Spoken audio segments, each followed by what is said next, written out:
Hoy compartiremos acerca de un tema muy interesante en la asignatura de didáctica. Recordando que la didáctica es la disciplina de la educación que ha venido evolucionando en el transcurrir del tiempo. Y durante esta evolución, diferentes personajes han hecho aportes muy valiosos y muy significativos. Hoy hablaremos de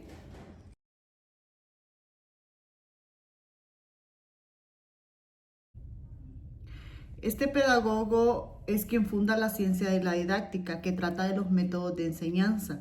Durante este tiempo, la fundamentación de la gramática y el método pedagógico adquirieron un gran auge. Esta ciencia aconseja que el método debe ser de forma natural y que se debe de partir de lo conocido a lo desconocido. Aquí lo conocido se refiere a la preparación del profesor. La didáctica sería la formación y la capacidad del profesor para producir esos métodos de estudio. Ya en 1612 presentó un plan a una reforma educativa que se condensó o se resumió en 3 puntos importantes. El número 1, la fundación de escuelas con métodos que permitan aprender con rapidez lenguas modernas y muertas. Número 2, establecer una escuela popular donde se enseñe ciencias y oficios manuales en lengua materna.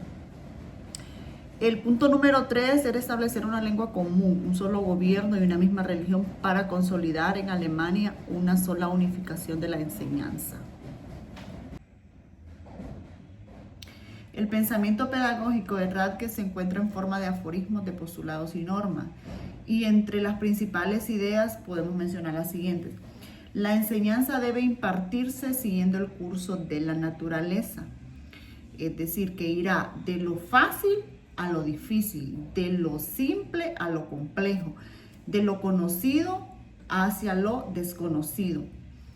No debe de aprenderse más de una cosa a la vez y debe repetirse con frecuencia lo aprendido. Aprender al principio todo en lengua materna, solo después de haberse estudiado se debe de aprender en lenguas extranjeras. Ante todo, la cosa en sí mismo, más tarde las maneras de ser y uso de las cosas. Ninguna regla antes del conocimiento. El aprendizaje debe discurrir sin violencia, ya que este es contrario a la naturaleza. El maestro debe limitarse únicamente a enseñar. Ya la disciplina y coacción pertenece a otro funcionamiento. Uniformidad y armonía en todas las cosas. En métodos de enseñanza, en libros, en reglas, debe de transcurrir con armonía. Todo por partes mediante la experimentación y la observación. Solo las ideas comprendidas por la inteligencia deben de ser retenidas por la memoria. Presentar primero los temas en forma comprendida, después desarrollarlos. Estos aportes los podemos resumir de la manera siguiente. El aprendizaje debe transcurrir sin violencia. Uniformidad y armonía en los métodos de enseñanza. Todo por partes, mediante 2 cosas. Experimentación y observación. Las ideas comprendidas deben ser retenidas por la memoria.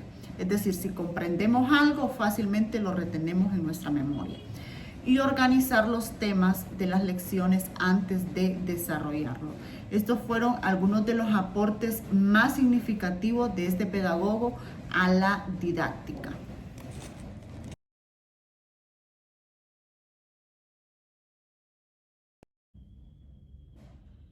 Juan Amós Comenius ha sido uno de los más grandes maestros de la pedagogía moderna. En el plano de la educación, Comenius proyectó un sistema sumario del saber realista, el cual denominó Pansofia, que debería de servir para universalizar el conocimiento y eliminar los conflictos del mundo. En otras palabras, su reforma educativa estaba íntimamente ligada a una renovación moral, política y cristiana de la humanidad.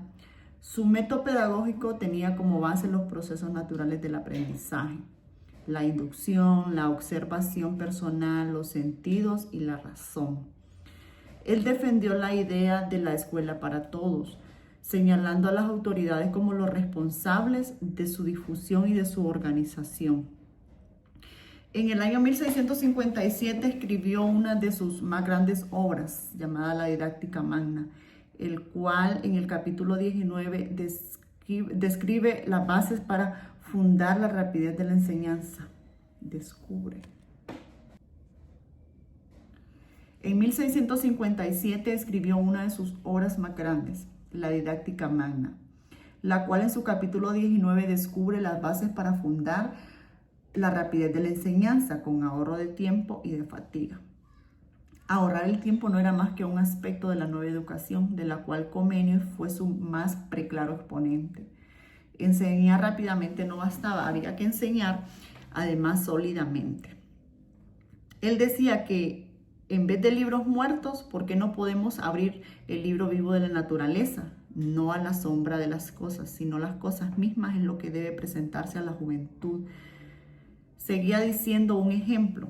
Los mecánicos no dan al aprendiz una conferencia sobre un oficio, sino que ponen delante de un maestro para que vea cómo lo hace. Coloca un instrumento en sus manos, le enseña a usarlo, a que lo imite. El pensamiento de Comenius era que solo haciendo se puede hacer, solo escribiendo se puede aprender a escribir, solo pintando se puede aprender a pintar. Su obra tenía dos aspectos sobresalientes, uno práctico y el otro teórico. El primero constituido por obras destinadas a la docencia y el segundo por los libros que contienen su doctrina en relación a la educación y a la enseñanza. Comenius definió a la educación como el arte de hacer germinar las semillas interiores que se desarrollan no por incubación, sino cuando se estimulan con oportunas experiencias suficientemente variadas, ricas y sentidas, siempre como nuevas, incluso por quien las enseña. Él concibía la educación como un sistema donde el niño y el sujeto del acto educativo en general es el centro de la atención. Estaba interesado en formular principios pertinentes para educar a todos los hombres en todas las naciones y países del mundo. Quería educarlos a todos en todo lo importante para la vida de los hombres y para ser capaces de desarrollar o cumplir todas sus potencialidades físicas e intelectuales, también las relativas a la emoción, a la voluntad, a la conciencia y al comportamiento. La acción siempre sin ninguna violencia, naturalmente, dentro de la didáctica magna y de manera implícita. Escribe citas bíblicas al estilo del razonamiento. Para Comenius enseñar se debía de ver como una disposición de tres cosas: tiempo, objeto y método. Así como la naturaleza es única, igual que Dios, así también el método como imitación de la naturaleza debe ser único, desplegándose entre enseñar, aprender, leer, escribir palabras, cosas.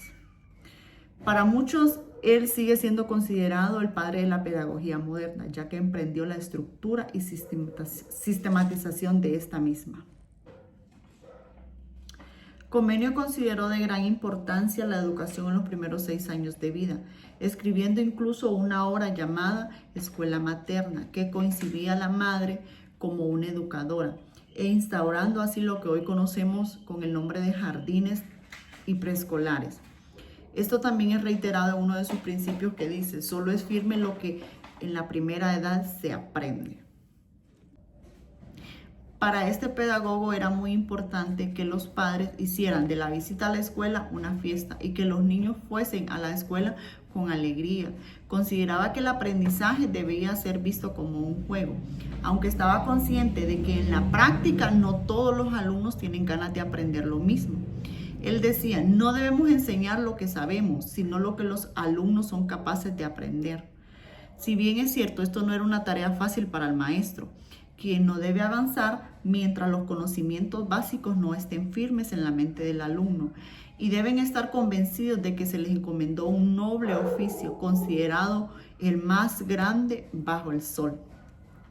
Por todos estos aportes a la educación, Comenius es considerado para muchos el padre de la pedagogía moderna, ya que emprendió la reestructuración y sistematización de la misma. Hola Iris Maribel Sánchez, mi nombre es Fanny Argueta, le voy a explicar un poco de los creadores de la didáctica.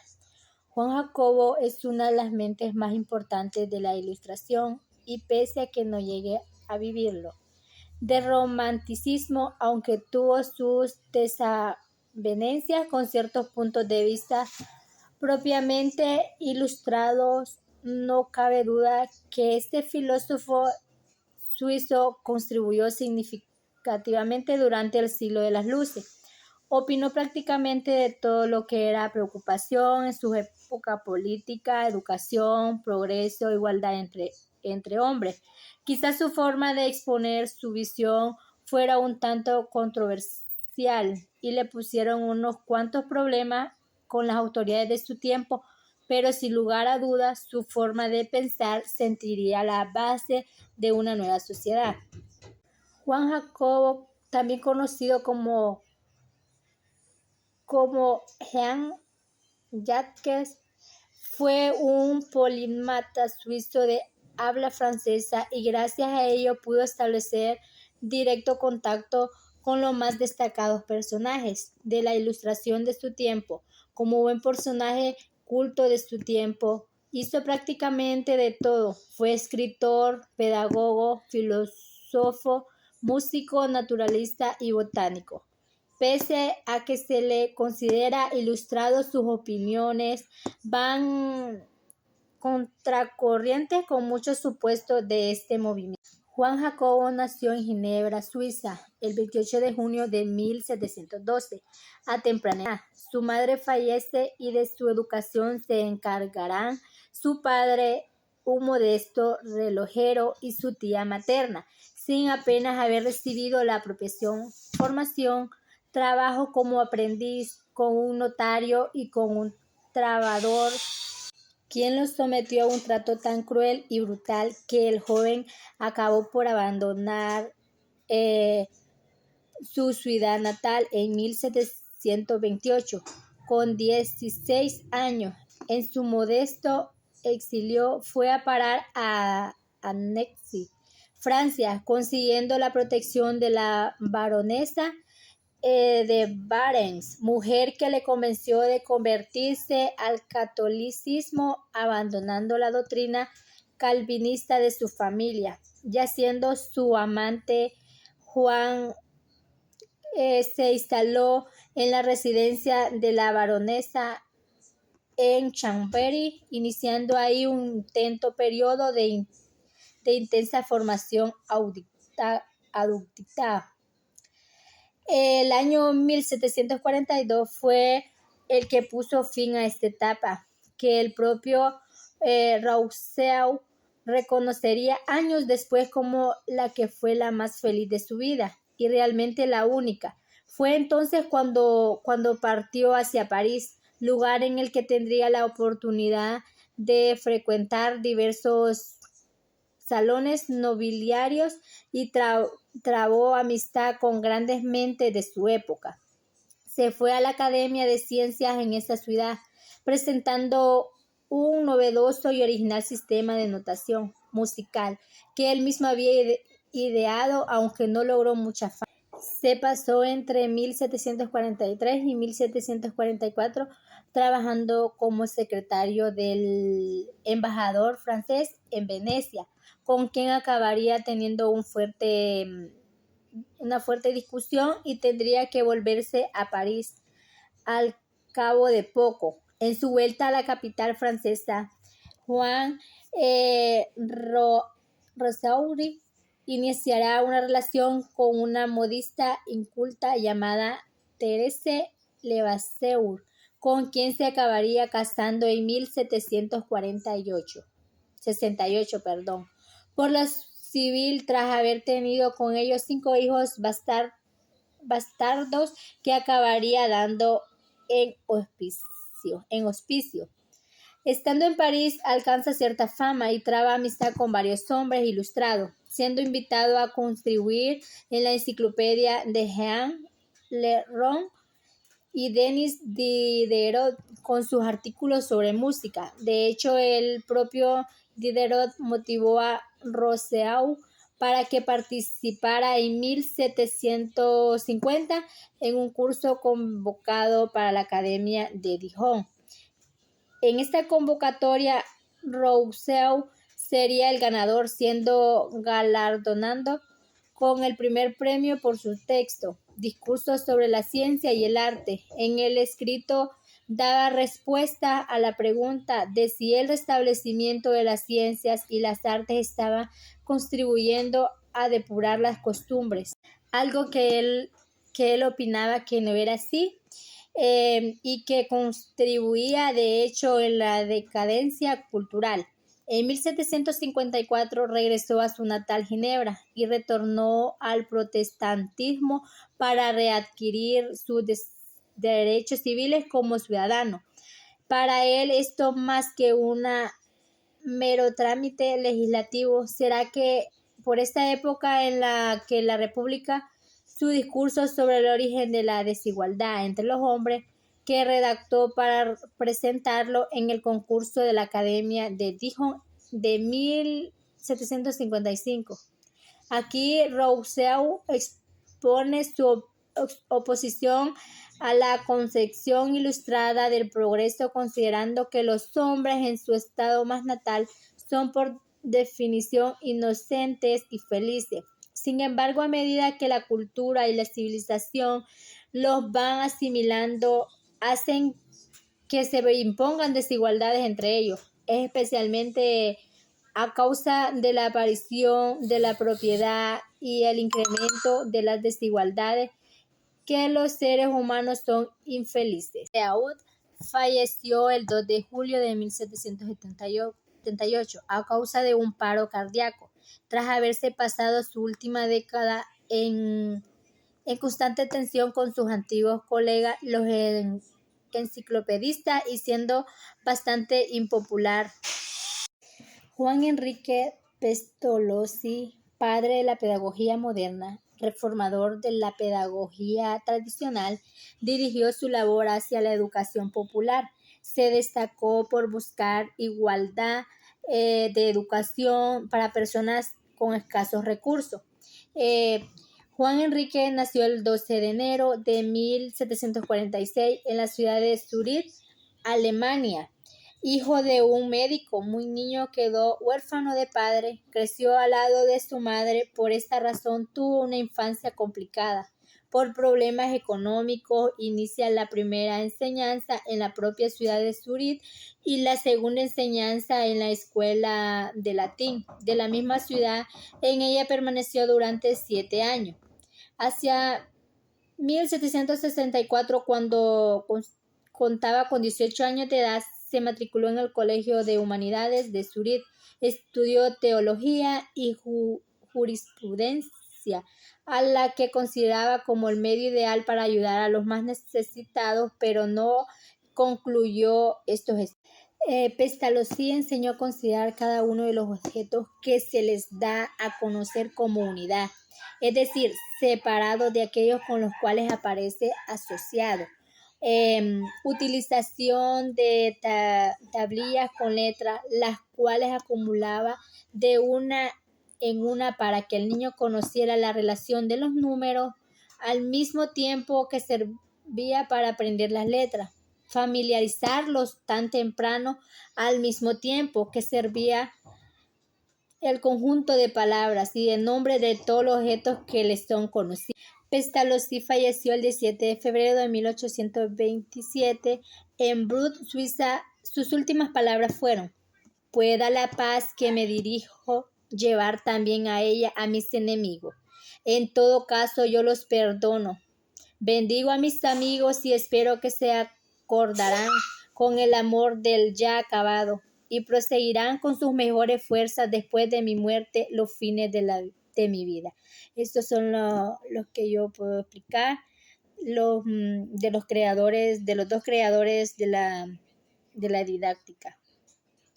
Buenas tardes, licenciada. Mi nombre es Stacy Guillén y hoy le vengo a hablar sobre Johann Friedrich Herbert. Él fue un filósofo, psicólogo y pedagogo alemán, cuya obra tuvo una gran influencia en el desarrollo de la educación moderna. Sus ideas marcaron la transición entre la pedagogía tradicional y la pedagogía científica, dando origen a la didáctica como disciplina estructurada. Herbart nació el 4 de mayo de 1776 en Oldenburgo, Alemania. Estudió filosofía en la Universidad de Jena, donde fue influenciado por la obra de Immanuel Kant. Más tarde trabajó como tutor privado en Suiza, donde comenzó a desarrollar sus ideas pedagógicas. En 1809 se convirtió en profesor en la Universidad de Königsberg, la misma donde enseñó a Kant. Él falleció el 14 de agosto de 1841 en Göttingen. Herbart argumentaba que la educación debía basarse en principios filósofos y psicólogos. Rechazó la idea kantiana de la educación como un proceso de desarrollo espontáneo y propuso que debía ser cuidadosamente planificada y estructurada. Uno de sus procesos más influyentes es la apercepción, que se refiere al proceso mediante el cual la mente asimila una nueva información en función de los conocimientos previos. Según Herbart, los nuevos conocimientos no se adquieren en el vacío, sino que se incorporan a estructuras mentales persistentes. Este principio es fundamental en la enseñanza moderna, ya que destaca la importancia de conectar lo nuevo con lo que ya se aprendió. Herbart desarrolló una metodología sistemática para la enseñanza que influyó en la pedagogía moderna. 1. Preparación. Relacionar el nuevo contenido con conocimientos previos. 2. La presentación. Introducir la información de manera clara. 3. Asociación. Vincular lo nuevo con lo aprendido previamente. 4. Generalización. Es extraer principios generales a partir de lo aprendido. 5. Aplicación. Practicar y utilizar el conocimiento en la vida real. Estos pasos fueron adoptados por educadores en Alemania y posteriormente en otros países, influyendo en el desarrollo de la educación formal.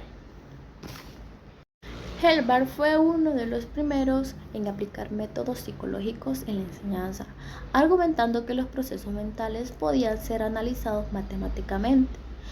Él creía que la educación debía tener en cuenta la individualidad del alumno y utilizar estrategias de enseñanza adecuadas para así facilitar el aprendizaje. Uno de los objetivos principales de educación para Herbart era la formación del carácter y la moral del estudiante. Para él, la enseñanza debía fomentar la autodisciplina, el pensamiento crítico y la respuesta. A pesar de que Herbart había escrito sobre filosofía y pedagogía, es conocido mundialmente como teórico de la pedagogía. En los países de la lengua alemana, Herbart es reconocido principalmente como el sucesor al lado de Friedrich Frober y de Johann Pestalozzi. Pero la teoría pedagógica de Herbart abarcaba toda la educación escolar y no solo la primera y la educación elemental. Por lo demás, Herbart procuró sistematizar su teoría pedagógica a darle una unidad y orden a las partes que lo conformaban. Principalmente buscó dar a la pedagogía una base científica por medio de la psicología y de la ética. La teoría de Pestalozzi no presentaba tal refinamiento teórico, ordenado y observación o nociones intuitivas. Herbart había querido establecer kantianamente la ciencia de la pedagogía, teniendo como una base sólida la razón para determinar sus condiciones constitutivas. Aún así, no abandonó la relevancia pestalozziana de la institución sensible, la percepción directa de sonidos, colores y formas. En el proceso de conocimiento del niño, además de la preeminencia de la observación, la percepción sensible y la práctica en el proceso educativo. En 1806 lanza su principal obra en el campo pedagógico, Pedagogía General. En esta obra presenta el sistema de su teoría educacional conforme a objetivos y medios. Continúa así la tradición kantiana y busca determinar las condiciones del conocimiento, pero en su caso diferente al de Kant y al de Fichte. Los objetivos de conocimiento no son constituidos por la mente, por el alma del sujeto pensante. Abandona los postulados metafísicos de la filosofía idealista alemana en nombre del principio de la objetividad científica. Ahora le voy a hablar un poco sobre Friedrich Froebel. Fue un educador alemán, conocido como el fundador del concepto moderno de educación preescolar y creador del Kindergarten, jardín de infancia. Sus ideas revolucionaron la enseñanza infantil al centrarse en el juego, la creatividad y el aprendizaje a través de la exploración. Los principales aportes de Froebel a la educación fueron: introdujo la psicología y la filosofía en la educación, creó el concepto de jardín de infancia, que en alemán se dice Kindergarten, desarrolló la teoría del juego, que consideraba la principal herramienta para estimular la creatividad de los niños. Diseñó actividades físicas y mentales como el canto, el baile y la jardinería. Creó los juguetes educativos conocidos como regalos de Froebel. Froebel nació el 21 de abril de 1782 en Oberweit-Bruch, Alemania. Quedó huérfano de madre a una edad temprana y tuvo una infancia difícil, lo que influyó en su visión sobre la importancia de la educación infantil. Estudió matemáticas, ciencias y pedagogía y trabajó con Johann Pestalozzi, quien lo inspiró en su enfoque educativo. En 1837 fundó el primer jardín de infancia en Alemania y luego falleció el 21 de junio de 1852. Froebel creía que la educación infantil debería fomentar el desarrollo natural del niño a través de actividades creativas y juegos. En 1837 fundó el Kindergarten, jardín de niños, donde los niños aprendían mediante juegos, canciones, manualidades y actividades grupales. Froebel consideró el juego como la actividad más importante en la educación infantil. Según él, los niños aprendían mejor cuando exploraban el mundo a través del juego, lo que ayudaba a desarrollar su imaginación, creatividad y habilidades sociales. Las ideas de Froebel marcaron el inicio de la educación preescolar moderna. Su concepto de jardín de infantes se expandió rápidamente a nivel mundial, influyendo en la pedagogía infantil en Europa, Estados Unidos y otros países. Figuras como María Montessori y John Dewey fueron influenciadas por hoy. Friedrich Froebel transformó la educación infantil al demostrar que el juego es una herramienta fundamental en el aprendizaje. Su legado perdura en el concepto de Kindergarten y en la pedagogía moderna, que sigue reconociendo como la importancia del desarrollo. Para estimular el aprendizaje, Froebel diseñó una serie de materiales didácticos llamados dones, que incluían bloques de maderas, pelotas, varillas y otras formas geométricas. Estos materiales ayudaron a que los niños comprendieran conceptos matemáticos y especiales de forma intuitiva. Froebel promovía un enfoque educativo que integraba el desarrollo físico, emocional y social e intelectual del niño. Creía en una enseñanza holística que combinaría la naturaleza, el arte, la música y la interacción con el entorno. Esto ha sido mi pequeña explicación y muchas gracias.